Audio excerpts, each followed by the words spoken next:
Tribunal de Londres ter acusado Isabel dos Santos de ser parte de uma cleptocracia em Angola. Doutor Nonanzinga, como é que olha para esta acusação e que Isabel dos Santos se negou, inclusive, a cumprir o verdito dado pelo Tribunal de Londres? Para já é um posicionamento que confere à cidadã angolana Isabel dos Santos, agora posso dizer assim,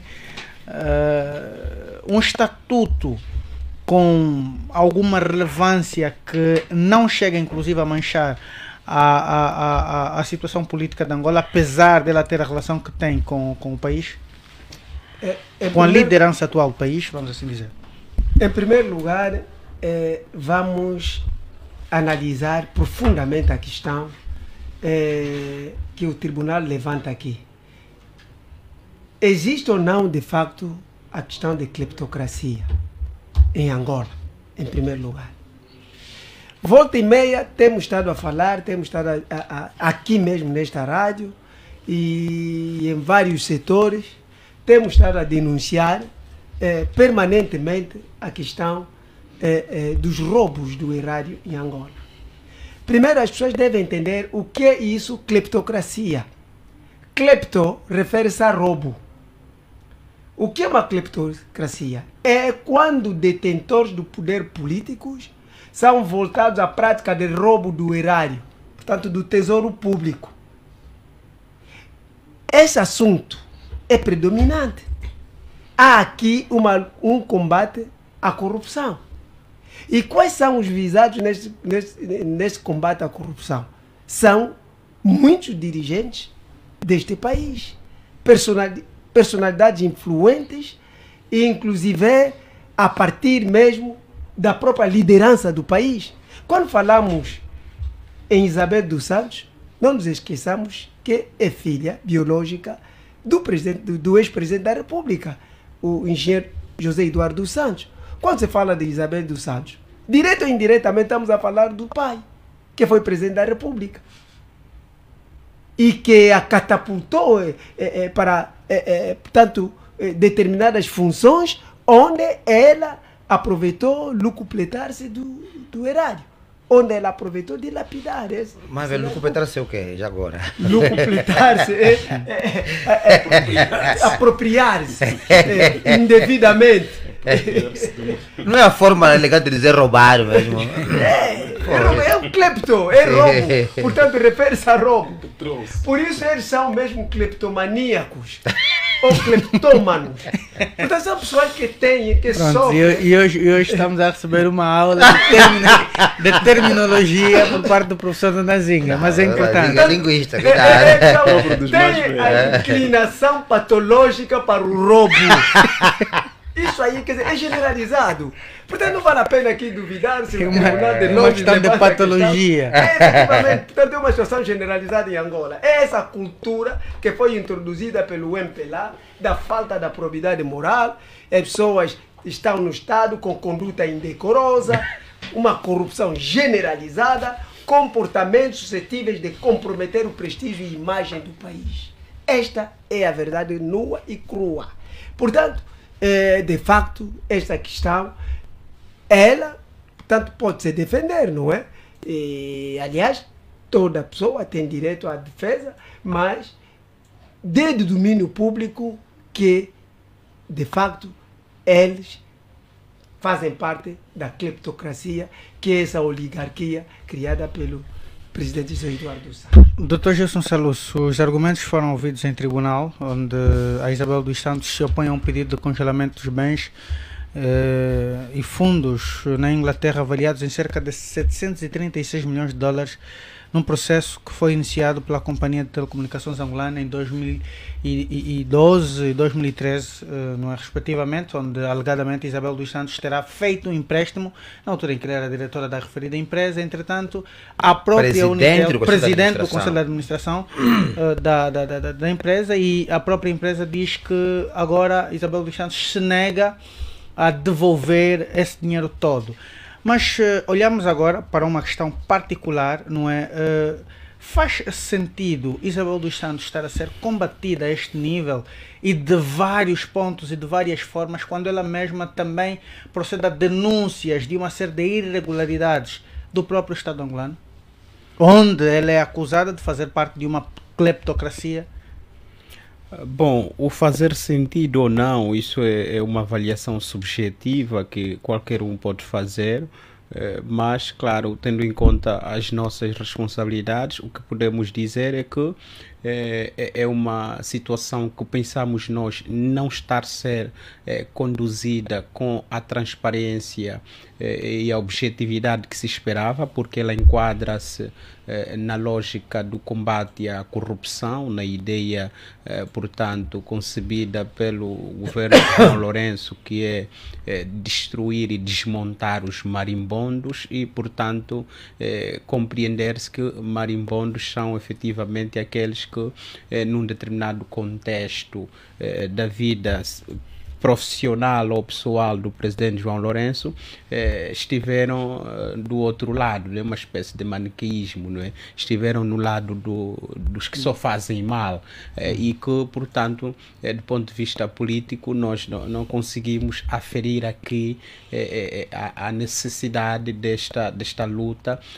deste incessante combate, quer a Isabel dos Santos, quer efetivamente a outros elementos que tiveram ou relações parentais com José Eduardo dos Santos, ou, portanto, foram pessoas muito próximas, foram quase fiéis a José Eduardo dos Santos, quando, na verdade, o caminho a ser seguido deve ser outro no que diz respeito ao combate à corrupção. É efetivamente que em Angola criou-se aqui um governo do roubo, como chamou Tom Badge na sua obra Pilhagem da África. Criou-se efetivamente aqui uma cleptocracia, mas claro que não é uma cleptocracia sustentada pura e simplesmente por Isabel dos Santos. É só vermos que Isabel dos Aliás, Santos, o próprio Presidente da República o atual Presidente da República faz parte de membros que pertenceram ao anterior executivo, de onde Isabel dos Santos é acusada de ter, com algumas pessoas muito próximas ao seu pai, que constantemente é associada, e por razões óbvias, o próprio Presidente da República, agora João Lourenço, também terá feito parte, inclusive. A questão que se impõe nesta altura é, está-se a olhar num processo com alguma seriedade? Será que o processo está a ser conduzido nos moldes em que deveria ser conduzido, quando o próprio Presidente da República várias vezes foi em asta pública acusado de também ter dilapidado o erário, conforme disse o professor Ndonda, de ter locupetado o dinheiro do Estado.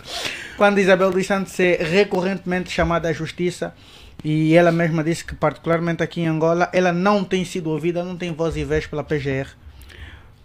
Bom, primeiro é que quer Isabel dos Santos, quer João Lourenço, quer tantos outros players políticos que neste momento exercem e fazem parte do corredor do poder angolano, sempre estiveram ligados e fizeram parte desta famosa cleptocracia angolana. E não nos podemos esquecer que o Presidente da República, João Lourenço, tem no seu gabinete um indivíduo que também esteve ligado ao famoso caso Luanda Leaks, do qual a Isabel...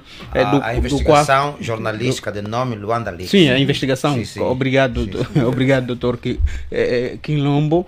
Portanto, quer Isabel dos Santos, quer outros, quer efetivamente Edel Torres Costas, que é diretor do gabinete do Presidente da República, fez parte também dessa investigação. O seu nome também foi citado nessa investigação do caso Luanda Leaks. Mas agora nos perguntamos por que essa ferocidade contra Isabel dos Santos. Será que terá sido a Isabel dos Santos a mentora da famosa cleptocracia que nasceu em Angola após o fim dos conflitos e, claro, a assinatura dos acordos de paz? Porque é a partir daí que se sustentou, se se corporizou essa estrutura que depois deu aso ao famoso governo do roubo. E daí a minha pergunta, vou agora sintetizá-la de uma forma mais simples. Não será que o próprio governo angolano, tendo a relação que tem com Isabel dos Santos, está a influenciar diretamente na condução do processo nos modos em que está a ser dirigido? Bom, nós temos dito, e claro, várias vezes já o reafirmamos, que o projeto de combate à corrupção tem sido conduzido de forma errada, muito mais na perspectiva seletiva do que propriamente com rigor, com a isenção, com a transparência e com o propósito efetivo de se criarem valores políticos que desincentivam, que desestimulam que outros atores políticos venham a descambar na prática, portanto, corruptível, ou seja, na continuidade da construção de estruturas que dão firmeza aos governos do roubo. Mas, portanto, nós compreendemos que não seguimos o caminho mais adequado e, portanto, o que nós acompanhamos é efetivamente um combate seletivo em que aqueles que são entendidos como fazerem parte do mal, fazerem parte do inimigo de quem hoje detém o poder em Angola, são os que efetivamente são combatidos. Temos o caso de Detudes Costa, continua aí impune. Temos o caso, por exemplo, também de Manuel Vicente, não sabemos em que pés se encontra o caso do E esta questão de Manuel Vicente, agora peço desculpas ao Dr. Gilson, leva-me a questionar aqui ao Dr. Olívio Quilumbo se Isabel dos Santos, conforme se propala tanto, alguém que terá dilapidado o erário público para construir a sua fortuna e tudo mais, o nome de Manuel Vicente nos últimos dias quase que tem morrido no que respeita ao processo de responsabilização e parece agora sistemático, a PGR aparece de hora em hora ou de tempos em tempos para atualizar, olha, tem um processo da Isabel dos Santos, tem um processo de Manuel Vicente e traz alguns dados sobre algum processo movido contra Manuel Vicente, mas até agora não se sabe de concreto como ou qual será o desfecho do processo de Manuel Vicente depois de ter havido esse interregno na transição do processo de Portugal para Angola? Acredita mesmo que Manuel Vicente poderá vir a ser responsabilizado estando nos moldes em que está e já tendo vivido o que viveu? Bem, eu acho que não. Um dos maiores problemas desse país hoje é o sistema de justiça, que está completamente desacreditado e que é o pior, é um dos elementos que concorre à não atração de investimento externo em Angola. E só para fazer um paralelismo rápido, tenho muitas dúvidas que grandes empresas norte-americanas venham para Angola, porque há um mau histórico na relação judicial entre empresários americanos, empresário e o sistema de justiça angolano. Houve um assunto aqui do negócio, lembro de um general do imóvel aí na ilha de Luanda que deu boom e o tribunal angolano não foi muito bom. Acho que foi parcial, segundo o que se diz. Isso levou com que o assunto tivesse um desfeito negativo contra os americanos. A questão de Isabel dos Santos é uma questão muito séria, porém chama aqui a atenção dos elementos. Estive a pesquisar ontem, tal como disse aqui o meu colega Saluce. Vários nomes são arrolados. Vários nomes existem, mas não são arrolados ao processo. Um deles é o nome Manuel Vicente. A atual elite da Sonangol, desde os PCAs, Pai Queridos, Safecas, que foi o PCA da Unitel e outros tantos, Copelipas, todo esse, e uma série de outros nomes, as pessoas tiveram voto do presidente Eduardo dos Santos e que facilitaram naturalmente esse elemento. Isabel dos Santos em nenhum momento sozinha faria isso. Tinha que haver uma estrutura muito forte de pessoas altamente poderosas. O que aconteceu é que a Isabel dos Santos, enquanto PCA da Unitel, aí nos anos 2012, 2013, fez uma transferência, criou uma empresa que chamava-se Unitel International Holding. Fora. Está situado na Holanda. Esta empresa é dela, que fez o empréstimo à Unitel Luanda, Unitel SA, que é angolana, para a Unitel International Holding, na ordem de quase 600 milhões de dólares, 600 a 500 milhões de dólares. 736. Pois. Então, portanto, isso aconteceu. Portanto, para que fim ninguém sabe. Só sei que depois do presidente Jorge Santos deixar de ser presidente, ela ser exonerada como PCA da Unitel, foram caçar esses assuntos.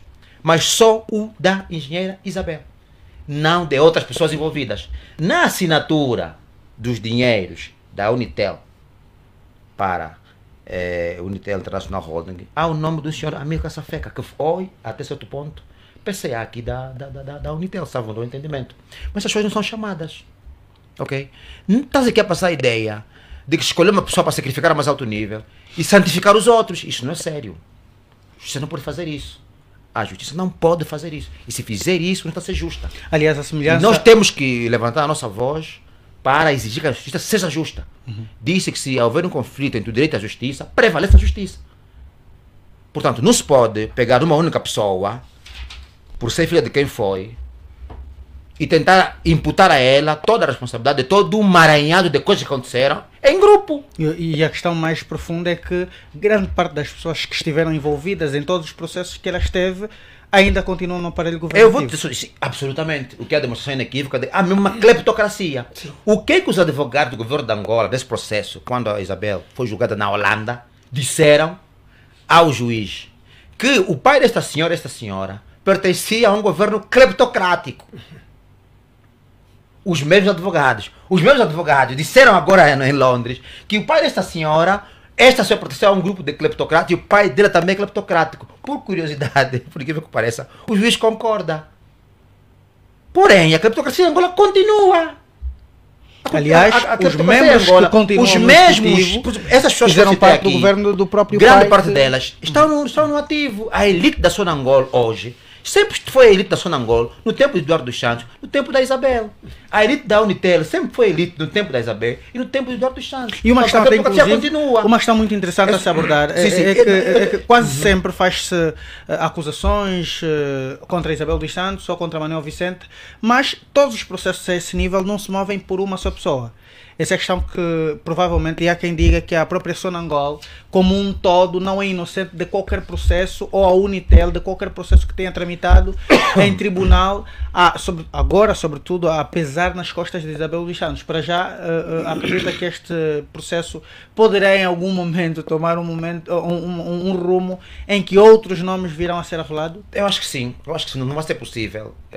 Isabel não fez isso sozinha, a Engenheira Isabel não fez isso sozinha. Há que a justiça destes países, creio, porque até foi a vontade dela que se fez julgamento num outro espaço que não fosse Angola, porque ela não confia na justiça angolana, e essa justiça desses países é muito mais equidistante dos poderes políticos. Aliás, a justiça espanhola, numa das suas resoluções, afirmou que o governo, que a PGR angolana é muito influenciada pelo poder executivo. Foi dito publicamente. O que se passa aqui? Os advogados do governo de Angola, lá, estou a dizer, disseram ao juiz que esta senhora pertenceu a um grupo cleptocrático e o grupo cleptocrático continua. Quer dizer, é o governo de João Lourenço a acusar que o governo de Eduardo dos Santos era cleptocrático. E hoje continua sendo cleptocrático. Eu vou só terminar. Aqui há duas coisas que eu acho que é interessante. O nosso país, o presidente em particular, escolheu mal o combate à corrupção. Escolheu muito mal. Ele decidiu, lançou-se pela frente, assumiu todo o risco possível, mas depois de quando cometeu um grande erro. Combater a corrupção em Angola é combater o MPLA. Se ele tivesse coragem, devia destruir o MPLA, refundar o MPLA. E na refundação do MPLA aconteceram duas coisas importantes. Os oportunistas iriam saltar do barco, porque quando o barco está a afundar, os primeiros que saltam são as ratazanas. Esses iriam fugir, porque não são verdadeiramente do MPLA. Os do MPLA de verdade iriam manter-se lá, iriam ir à luta para salvar a imagem dos partidos mais influentes em África. Ele não escolheu esse caminho. Escolheu selecionar pessoas, e isso aconteceu na China, aconteceu na Índia, aconteceu na Rússia, aconteceu agora na Turquia. O líder do combate à corrupção usa a corrupção, combate à corrupção, para afastar adversários políticos.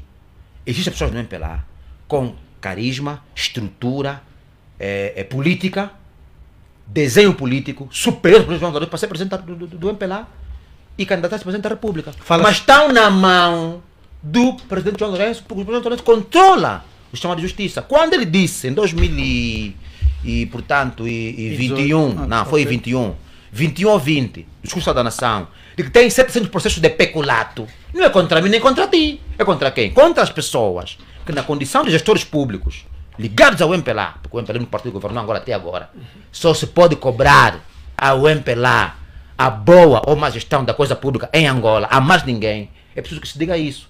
Só se pode cobrar ao sucesso, e o sucesso da República de Angola, ao MPLA.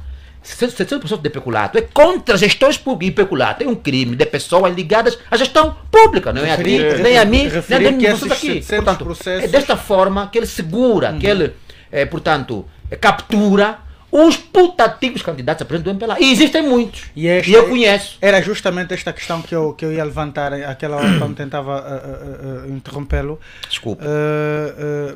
Existem muitas figuras, por exemplo, eu cito aqui um dos nomes, Isaac dos Anjos, que foi quase que apagado e depois não só para além de Isaac dos Anjos, está agora o Pitra Neto e tantas outras figuras no próprio MPLA que foram indicados como indivíduos com alguma postura presidenciável, entretanto hoje já não tem qualquer tipo de pronunciamento dentro do MPLA. Posso já falar? Sim, faz favor. Você falou agora do Isaac dos Anjos. Houve uma entrevista feita por Isaac dos Anjos agora a negar essa possibilidade de se candidatar. Houve um estudo do Economics Intelligence Unit que traz uma suposta, portanto, a postura de João Lourenço para um terceiro mandato. Isso é um verdadeiro certificado de incompetência. Há um partido como o MPLA, que diz ser milhões, que tem, portanto, alicerçada na sua história a Fundação da República de Angola, com todos os contornos históricos podemos aqui dizer, mas quem fundou, quem programou a independência foi Agostinho Neto, ponto final, parágrafo, acabou. Ok? Este partido da gestão pública da Angola por sua via e a gestão histórica desse partido por numa única pessoa que não tem mais ninguém, não é MPLA com competência, com capacidade, com história, portanto, são estas coisas que reduzem o valor histórico, o valor político das instituições políticas. Portanto, esse terceiro mandato, do ponto de vista da Constituição, não é possível. Do ponto de vista da vontade dos angolanos também não é possível. Ok? Portanto, eu não sei se vão ser os anjos que vão descer e vão conceder esse terceiro mandato para o presidente João Lourenço, ou não sei o que vai acontecer. Doutor Agostinho Cicatos, como é que olha para esta posição de toda esta acusação que é feita contra Isabel dos Santos e a sua postura de negar, pelo menos, cumprir a orientação do Tribunal de Londres, de pelo menos, de acordo com o que se sabe, ceder, né, se opõe a um pedido de congelamento de bens e fundos na Inglaterra. Entretanto, ela não quer cumprir com qualquer orientação do tribunal. Para já, estas acusações estão sempre ligadas ao seu desempenho enquanto esteve aqui em Angola, a dirigir sobretudo as instituições quer públicas e agora a Unitel com ações do próprio Estado. E eu trago aqui uma particularidade.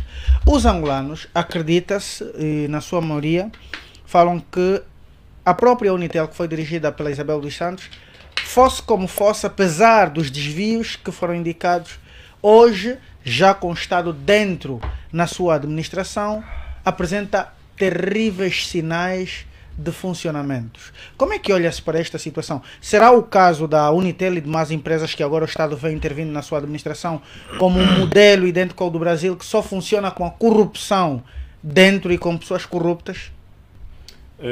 Olha, deixa eu começar, tal como começaram os outros, e porque a pedagogia para isso também é importante.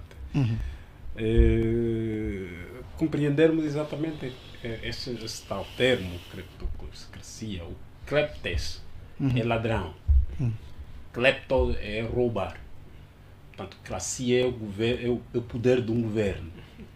E isto significa, portanto, um governo kleptocrático, significa um governo, portanto, cujo um poder governamental cujos líderes corruptos apropriam-se do erário para o seu proveito particular, quando em detrimento para o seu proveito, o erário de todos em detrimento particular. Portanto, essa é uma confirmação de que se há uma cleptocracia em Angola, primeiro é que esta cleptocracia ainda existe no poder. Ou seja, nós estamos a dizer que é o mesmo partido político que assume os destinos do poder desde 75.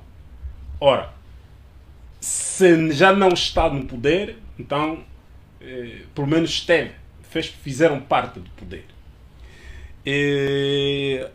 Segundo, a minha opinião em relação à engenheira Isabel dos Santos, creio que é pública também, a respeito. eu sou daqueles que entendem que nós, os angolanos, até estamos a ser desonestos conosco mesmo em perseguir a engenheira Isabel dos Santos.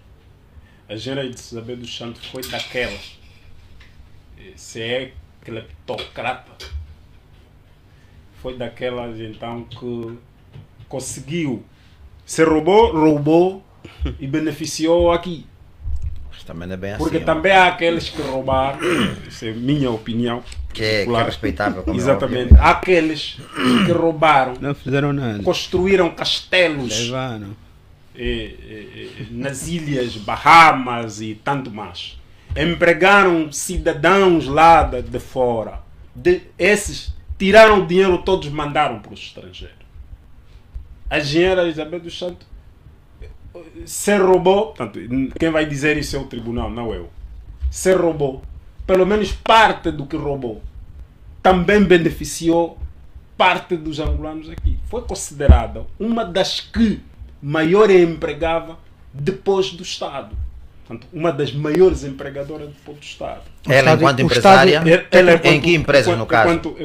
Quais eram as empresas nesse caso? Das empresas. Porque na Unitel ela não era a única. que- Na Unitel tinha 25%, o Geraldo tinha 25%, o governo agora 25% e a Oi 25%. Portanto, não é a engenheira Isabel sozinha. Portanto, embora ela sendo presidente da administração daquela empresa, portanto, a Unitel também tinha a participação de outras 75 figuras, com 25% cada uma, e portanto estes louros não são só da engenheira Isabel dos Santos.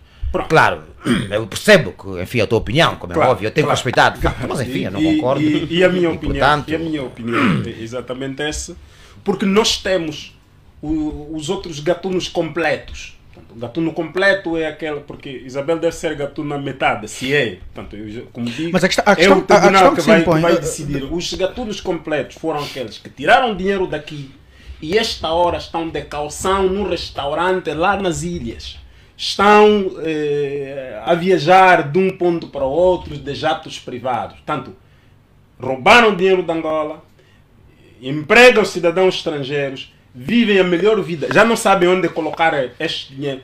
Esses senhores ainda têm a cobertura das imunidades do próprio Estado. Estamos a falar desses itens. Depois dos doutores terem feito aqui praticamente a conceitualização do termo cleptocracia, e dá-se aqui a percepção de um ponto que se calhar não aferimos ainda, não referimos, que uma cleptocracia não é uma pessoa sozinha. Entretanto, a questão que se impõe é quais seriam as eventuais figuras que estariam inclusas com Isabel dos Santos nessa cleptocracia que até o momento as justiças de vários países onde Isabel dos Santos tem processo a responder continuam a indicar que ela faz parte, e provavelmente o mesmo partido do seu pai, dizem que o pai também fez parte, conforme disse o Dr. Olívio. Como é que essa estrutura de que ela fez ou faz parte está até o momento? Como é que o governo angolano, na sua opinião, tem olhado para esta situação? Aliás, os próprios advogados do Estado angolano chegaram a dizer que a cleptocracia, que Isabel dos Santos faz parte dessa cleptocracia, entretanto, continua ou não? É o grande fator. Sim, em relação a essa questão, para não ter que ser repetitivo, devo fazer das minhas as palavras do deputado Olívio Quilumbo, que esta cleptocracia continua e existe. Portanto, eu digo existe porquê? Porque os mesmos que governaram no tempo do presidente José Eduardo dos Santos, que ninguém me diz, e eu digo mesmo, repito, ninguém diz que dessa água não bebi, são os mesmos, com exceção daqueles que foram eleitos a se retirar.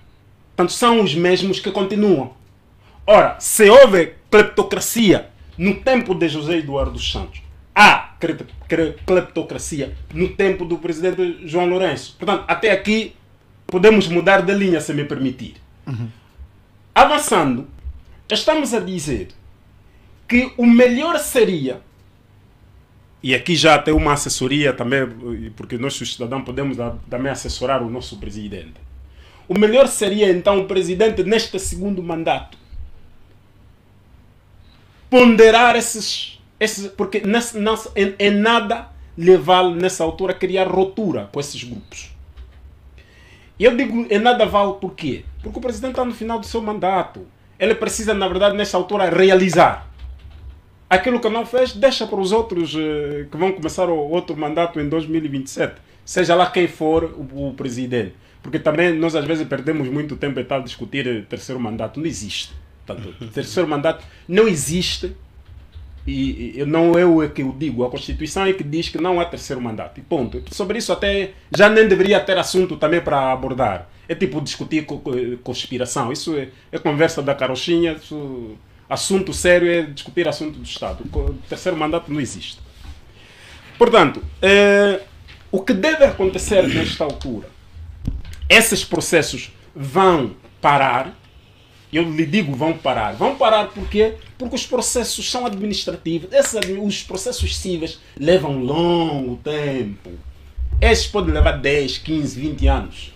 Portanto, até lá o presidente João Lourenço já não é presidente. O presidente João Lourenço falta-lhe menos de 4 anos, nesta altura já, para terminar os seus 10 anos de governação. Ok, a história vai lhe reconhecer isso e ponto final, e os outros vão continuar. Portanto, nesta altura não tem sentido perseguir a engenheira Isabel dos Santos e também começar outros processos. Por quê?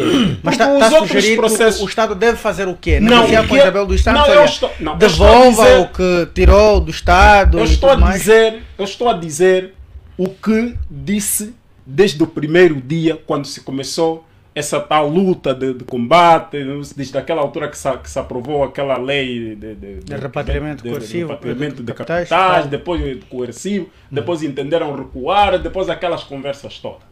A única solução neste país só são duas. Primeiro, uma amnistia de todos, mas de todos os atos praticados no tempo do presidente José Eduardo dos Santos. Se puder começar combate à corrupção, de facto, começa-se desde 2017 para frente. Então, essa em é a outras primeira. palavras, essa quer dizer é a assim, primeira solução. E eu desde estou a apresentar a 2017 segunda. para cá, quem roubou, roubou, quem não roubou, Não, não não, roubou de mais. 2017 para lá, de 2017 para lá, no âmbito até da própria organização, estrutura, tivemos muita coisa, porque se tivermos que investigar cada um, nós não vamos ter governo nesse país. Eu já disse isso.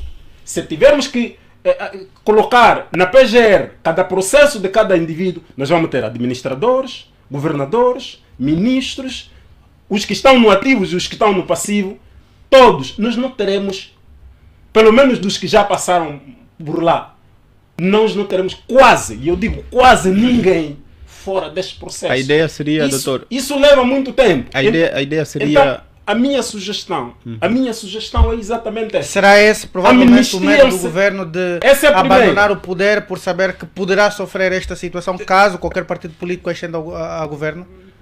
Não, eu acho esse outro não assunto também, porque esse é um assunto político. Nós estamos a abordar um assunto até interno de quem já governou anteriormente. Portanto, essa seria uma primeira E opção. qual seria para fechar? Que seria... A segunda? Não, essa Qual seria a segunda primeira. opção, Essa no caso, primeira. para fechar? A segunda opção era obrigar aqueles que desviaram o erário. Eu acho que essa também já foi a proposta que a UNITA apresentou, não é?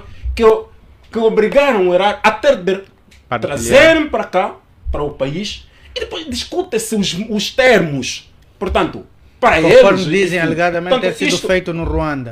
era recuperar, era abandonar os egos. Uma espécie de delação premiada. Exatamente. Abandonar os egos e buscar aquela proposta da UNITA. UNITA, sim. Essa é uma questão de abandonar os egos. Que era a mais Também completa. podemos fazer isso. Nós podemos. Os angolanos podem retirar essa conversa ainda de ser da UNITA, ser do MPLA, ser não sei o quê. Ultrapasse isso. Vai-se buscar aquela proposta da UNITA. Coloca-se à mesa e vê-se o que é que se pode discutir naquela proposta. Portanto, eu creio que teríamos uma solução viável e deixávamos de discutir nas próximas eleições quem é que vai perseguir quem, porque o grande tema que vamos ter nas próximas eleições será quem ganhar as eleições vai continuar a fazer combate à corrupção seletivo ou vai encerrar o processo dos que governaram no período do presidente João Lourenço e do presidente José Eduardo dos Santos. Estamos a adiar o país, a discutir em vão. Portanto, nesta altura... E, enquanto isso, estão a gastar o dinheiro, porque o dinheiro está com eles. Nessa altura, passaram noutras contas, em nome de outras instituições e tanto mais. Os angolanos continuam pobres. Hoje, comer açúcar nas nossas casas passou a ser ouro. As pessoas já não estão a comer açúcar, porque o açúcar está acima de 60 mil kwanzas o saco. Portanto, ninguém tem 60 mil kwanzas para comprar um saco de açúcar. É quanto ainda nós estamos a discutir. Quem desviou em 2012, quem desviou o dinheiro de 2012, já não está aqui. Essa hora mesmo que estamos a falar, está a tomar um grande galão de café. No Catar, na Arábia Saudita. Doutor, vamos um minuto apenas, só, por favor. Permita-me que eu esclareça um aspecto aduzido pelo Dr. Salusi sobre a questão de masoquismo, da prática do mal. Não é. O masoquista é que sofre. Não, a ideia que eu levantei era a percepção do maniqueísmo político. Tinha que ser sadismo político. Portanto, eles praticam mal, quer dizer, têm uma inclinação de praticar o mal. Então são sádicos. Portanto, é sadismo Sentem-se político. bem quando e praticam não mal. masoquismo político. E vamos Não, eu acho. Permita-me só. Não, doutor Salusi, o tempo já Não, é só para. O povo que tolerasse, aceitar sempre o MPLA fazer mal, eles fazer mal, e como não, sempre a bater palmas ao MPLA, então estaria colocado no sentido de um povo masoquista, que aceita sofrer sem reivindicar. Agora, também está a chegar já a esse nível. agora quem pratica o mal é sadismo. É 27, no caso. Agora quem encaixa o mal e aceita é que é masoquista. Muito bem.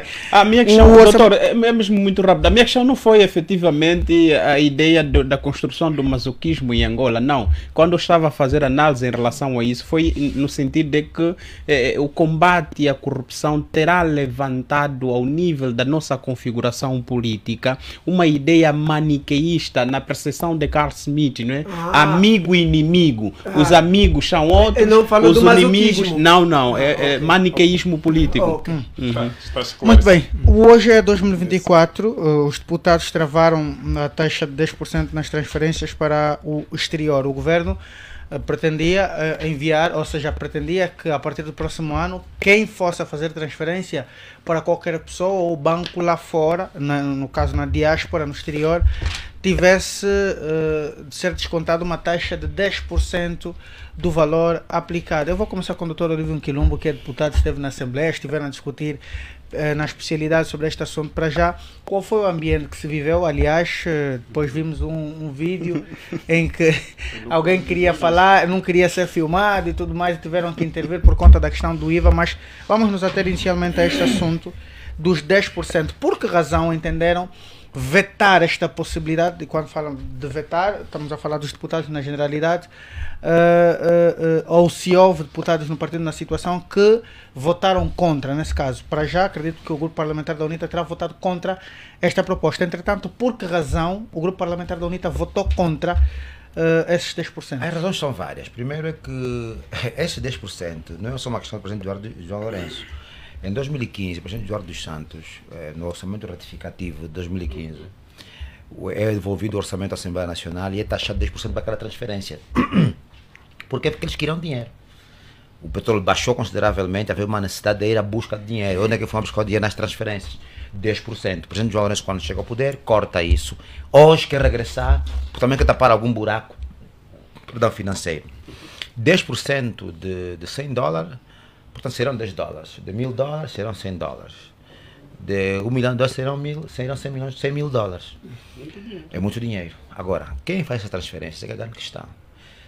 Nós temos hoje uma franja de angolanos, dado ao comércio informal, por um lado, mas que fazem transferências para a compra de, portanto, produtos na China, na Índia, na Turquia, etc. E são pessoas que dos mercados paralelos serão grandemente prejudicados. Ponto 2. Há famílias que têm filhos a estudar fora, que têm uma grande necessidade para mandar esses meios para fora, no sentido de garantir que esses se mantenham lá enquanto estudam. Tem questões ligadas à saúde. E N questões. Nós fomos de opinião que se devia taxar grandemente a banca, porque a banca é o setor do sistema financeiro angolano que mais rende. E sobre ela quase pouco pesa do ponto de vista dessas taxas. Houve uma discussão acesa, como é óbvio. Alguns deputados do MPLA defendiam, por exemplo, valores a 15 mil dólares, 20 mil dólares, mas não tivemos zero. Não. Porque achamos que não é uma boa medida, não é uma medida agradável, é uma medida que vem onerar a vida do cidadão. O cidadão que já sofre, que já vive, portanto, uma situação de desvantagem a todos os níveis, num país onde as conquistas do bem comum estão longe de serem alcançadas. Taxar o cidadão por uma transferência, achamos ser, portanto, inaceitável. E tivemos uma posição, essa posição, como a posição que já acabaste de referir. Agora, eu acho também que quem nos governa tem noção da realidade. Porque uma medida desta, ela, para ainda ser uma medida inconsequente, é até certo ponto irresponsável. Porque não se conhece a realidade do cidadão. Há uma realidade em Angola que é interessante, que é o facto de muitas pessoas com salário acima de 1 milhão de kwanzas mandarem famílias de dentro da Angola para estudarem fora. Eu tenho discutido isso com uma pessoa e temos falado abertamente sobre isso. Olha, também já falei isso com um colega nosso que esteve aqui, portanto, o Aniceto. Acho que posso falar sobre isso, não há problema nenhum. Discutimos muito sobre isso e temos a mesma opinião. Está-se a criar uma situação de pessoas casadas que vivem separadas, porque mandam os filhos para fora, mandam a família para fora, depois mandam dinheiro daqui para fora. Essas pessoas precisam viver, elas não são culpadas por isso. Elas fazem isso porque Angola não tem condições de garantir aos seus filhos saúde, segurança e, portanto, e educação. São livres de fazer isso. O Estado não pode arrogar-se pela sua incompetência, taxar sobre essas pessoas. Há uma despreocupação, e houve uma entrevista interessante agora do embaixador do português em Angola, onde ele disse para Portugal ganha muito com essa ida de angolanos. E são os angolanos mais qualificados da história desse país, até o mais velho. São os mais preparados, mais qualificados da história desse país, mais jovens. Aconteceu em 74, 75. Portugal era fascista, no ano da independência, mas ele pode confirmar. Os que saíram daqui é que foram dar o boom em Portugal. Sim. Porque o fascista, havia um regime fascista que adormece as elites. Os que saíram daqui deram, naturalmente, oxigenaram a economia portuguesa.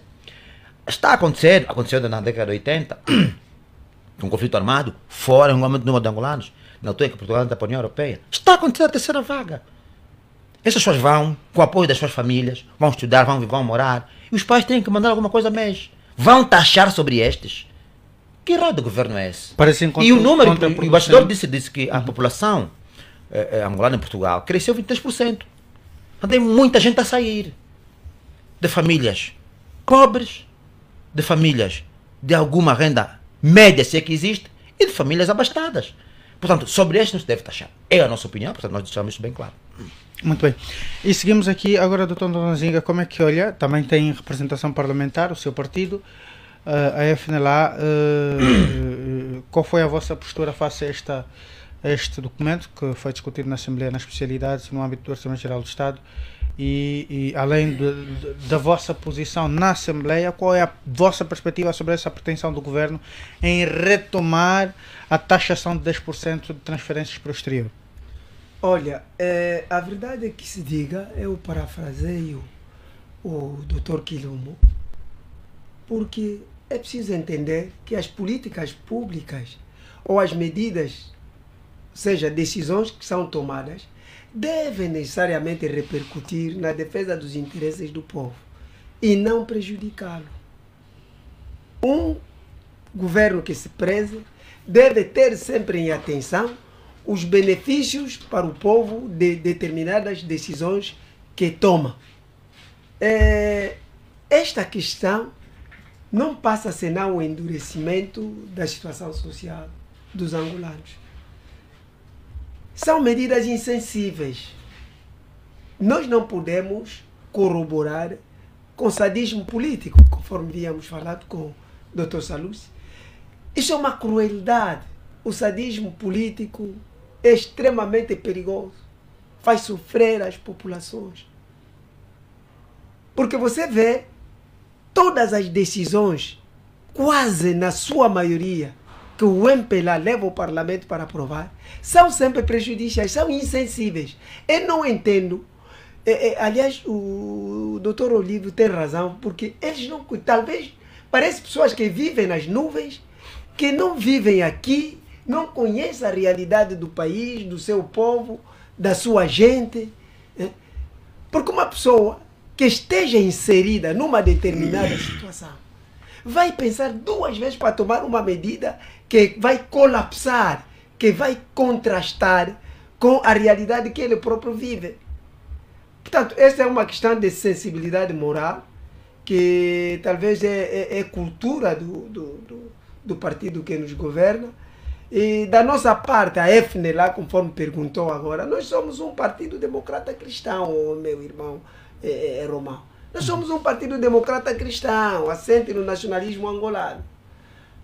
A nossa visão sempre vai para o bem. Primeiro saber o benefício, o ganho que tem uma determinada medida. Tudo que é que não é para interesse sublime, supremo da população, nós não podemos de maneira nenhuma corroborar. Muito bem.